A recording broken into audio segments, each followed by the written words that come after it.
Hey guys, Dan Heilman back with another video. Today, obviously, I don't have my normal setup. We're in Florida. I'm on vacation, so we're trying to make a quick little video here and give a little bit of a market update. So we're going to try it from the phone. This is how we do the camera. I got to self-record this, and hopefully the mic sounds okay. But we're going to go through the market, see what we got going on. I'm doing vertical because it just looks a bit better with trading view and all that. So this is what we have going on right now is we've had this sweep up here from this liquidity zone about 93 970. I can't really point out on the screen unless I do. It's not even easy to do that. So anyways, I have some liquidity that I've drawn out on the screen here. You can see what we got going on. So we had this sweep down to about 80,000, and then we had a nice pump back up into this liquidity at about 93,970. We perfectly took all of that liquidity almost to the dollar. Look at that. And then we have swept back down and come through this bottom liquidity. Now I added another long about 89,000. I did have a short that I opened about 93,000, closed at about 89,000. I do have a small long on Bitcoin, and I have a long still on Litecoin. So those are the longs I'm kind of holding here. It does look like we've kind of rejected off this pink moving average here, and we might come down a little bit lower. Usually what we've been had lately is we've had a Friday dump, a Saturday chop, and then a Sunday pump, and then some days we've had the Monday dump. But it's kind of interesting lately because we've been getting a lot of sell-off in Bitcoin and even cryptocurrencies. But if we go look at like the S&P 500 and then go to like the daily time frame here, if I go over here, you can see we're basically at all-time highs. So there right now is like a huge divergence between the S&P 500, traditional stocks, and cryptocurrencies. So it looks like we're in the process of trying to make a new all-time high. The new all-time high is about $689. So we got very close to it. But if we go to like something else here, we'll go look at like the S&P 500 divided by here we go, Bitcoin divided by the SPX, which is, you know, S&P 500. Now if I'm going to clean up this chart a little bit because this is a bit it's a bit you know, messy here. So let's go clean chart, and this one looks a little better. Now let's go to the weekly here. You can see that it still doesn't even look that great. So we're just gonna, sorry guys, we're gonna go to nothing. Bear with me on the phone here. This is what we got going on. So basically it looks like we've had this big pullback here. Now we could be officially in the bear market, and we could be heading towards a 4-year low.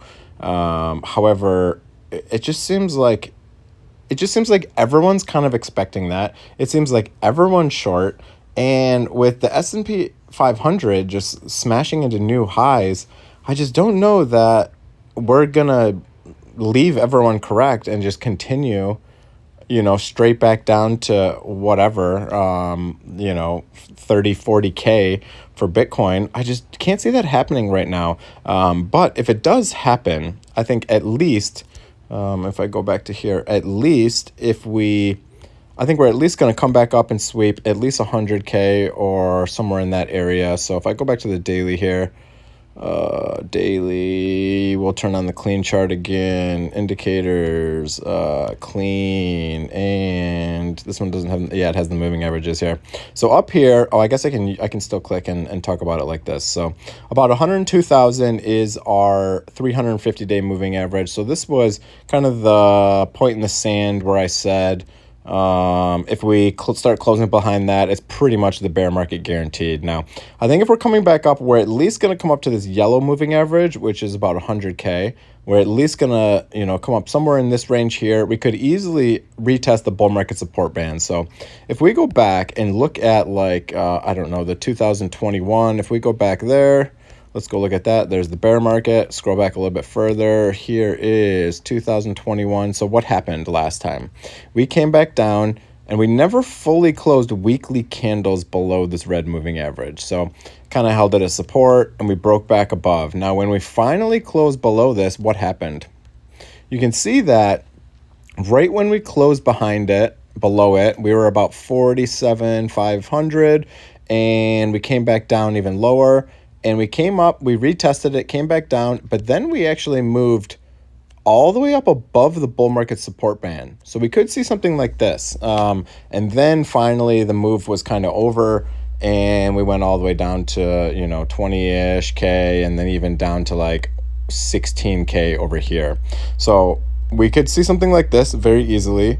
This is a possibility. But my point is that if you think the 4-year cycle's over, then you're going to want to get most of your orders out, in the 100 to 110K range.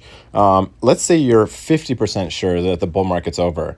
Then when we get this exit pump up to the bull market support band or even to the red or yellow moving average, sell 50% of your holdings. That's what I would recommend doing, right? So if you're not sure, do your own research, see what you think. Do you think it's over forever? Then get rid of most of it, up here.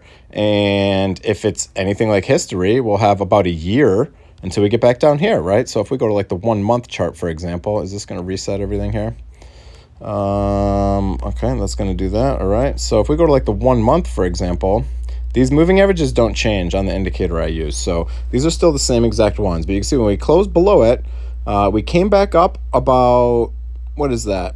It took about 3 months to get back up to this moving average right here.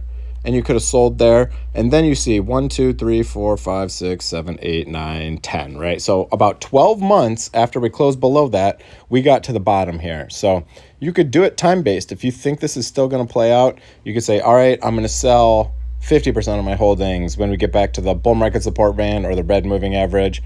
Again, if you want to add this indicator, you can just search DHYT, DHYT, Dan Heilman YouTube. Grab that 6 moving average indicator there, and you can download this, and it has all these moving averages for you. You can exit there, and you can wait back and buy back here. So that is, if history repeats fully, that's what's going to happen. And again, how sure are you of that? If you're 50% sure, sell 50%. If you're 30% that we're going into a bear market, sell 30%. You know what I mean? But we're going to have an exit opportunity. I'm going to be selling... I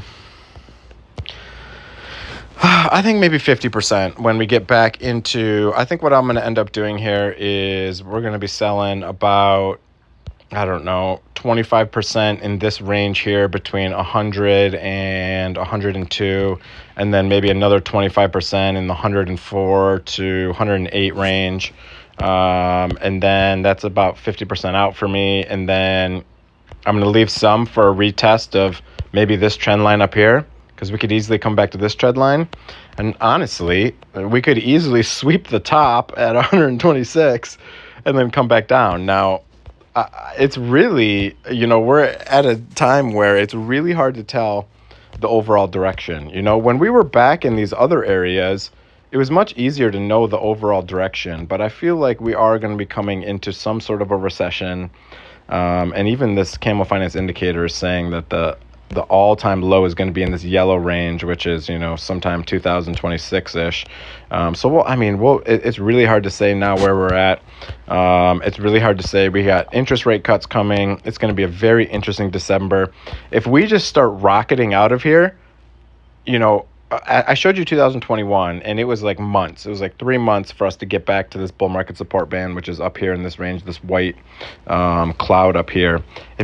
If it takes us, another couple months to get back up in here, I think that's probably going to be over. But if we start seeing some big acceleration out of here, then this might be different, and this 4-year cycle might be over. But, it's hard to say, as they say, if it's not broke, don't fix it. But I've exited some of my position up near the top, and obviously in hindsight, I should have exited more.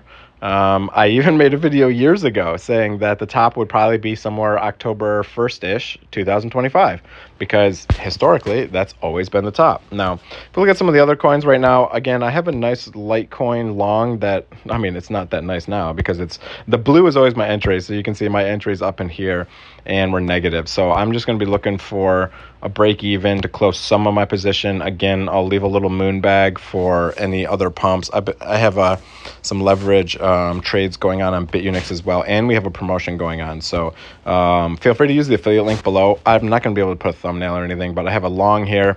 Obviously, I have a Neo and Litecoin trade that are doing poorly, but we're going to We're going to try to close those at a break even, some of the position, leave a little bit of a moon bag, and we've just been trading Bitcoin up and down.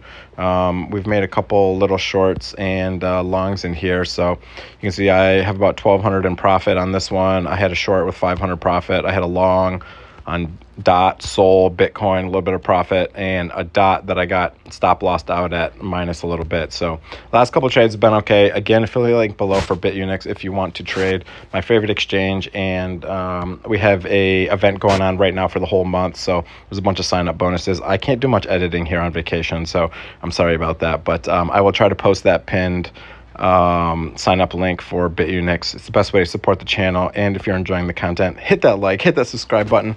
That's gonna be pretty much it for the video, gents. Let me flop around here and say that's gonna be pretty much it. So it's kind of my scenarios of what's going on. Again, I'm gonna de-risk a little bit in the upcoming months because I think we do have a kind of high probability to see a normal bear market. Now, maybe because there's so many investors in this space now, there's so many ETFs, maybe the bear market doesn't last as long, maybe it doesn't go down as far.